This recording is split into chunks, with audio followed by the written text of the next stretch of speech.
ఎనిమిదో రోజు కల్లా మేము ఎన్కెరీమును చేరుకున్నాం.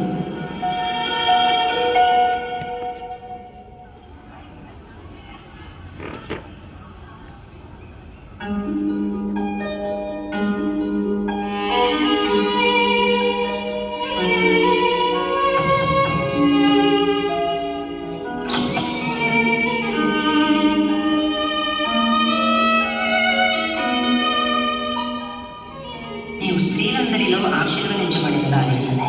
నా ప్రభు తల్లి నన్ను సందర్శించడానికి రావడం నాకు ఎందుకు ఇంతటి గౌరవం?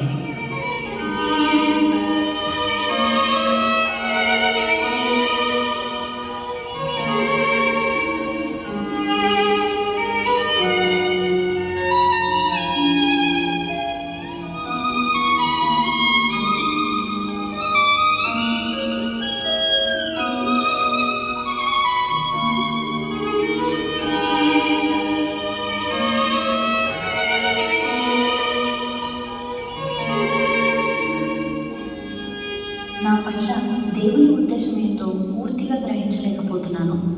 నేను అర్థం చేసుకోగలను మరియా. దేవుని యొక్క ప్రణాళికలో నిన్ను ఎన్నుకున్నాడు. మరియా, ప్రభు ఏం చేశాడో నీకు నేను చెప్తాను. అబియా విభాగాన్ని యెరూషలేముకు పిలిచాడు. ఆ రోజుల్లో ఆలయంలో ఉండాల్సిన దానికంటే ఎక్కువ మంది యాజకులు ఉండేవారు. ఇశ్రాయేల్ అంతటా దాదాపు 20,000 మంది ఉన్నారు. దావీదు మహారాజు వారిని 24 విభాగాలుగా విభజించాడు. ప్రతి ఒక్క విభాగం వారానికి ఒకసారి, సంవత్సరానికి 2 సార్లు సేవ చేస్తుంది. ధూపం వేయడానికి ఎంపిక చేయబడిన యాజకుడిని చీట్ల ద్వారా ఎంపిక చేస్తారు. ఈ గౌరవం చాలా తక్కువ మందికి లభిస్తుంది. జకర్యా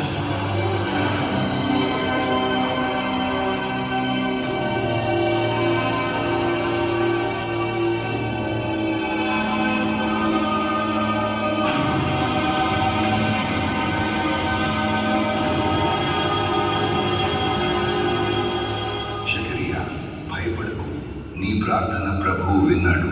నీ భార్య ఎలీజబెతుకు ఒక కుమారుడు పుడతాడు. అతనికి యోహాను అని పేరు పెట్టు. అతడు ప్రభువు ఎదుట గొప్పవాడై పరిశుద్ధాత్మతో నిండినవాడై ఉంటాడు. ఇది ఎలా సాధ్యం?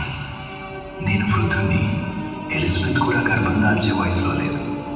నా మాటలు నీవు నమ్మలేదు కాబట్టి ఇదంతా నిజమయ్యే వరకు నీవు మౌనివై ఉంటావు.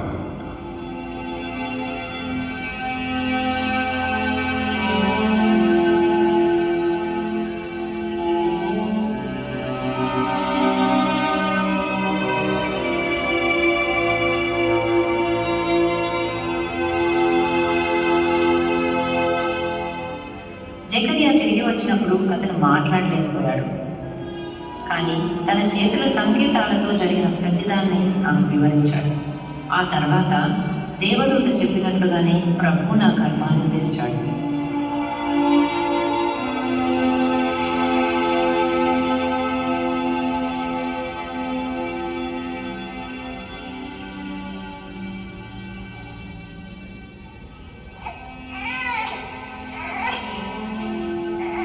అలా బాప్తిసమిచ్చు యోహాను జన్మించాడు. ప్రవచనం నెరవేరింది. ప్రభువుకు మార్గం సిద్ధం చేయడానికి ఎన్నుకోబడిన వాడు పుట్టాడు.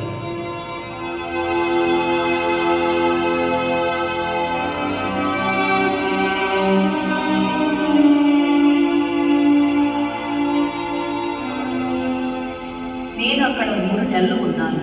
నా హృదయంలో ఒక లోతైన శాంతి స్థిరపడింది.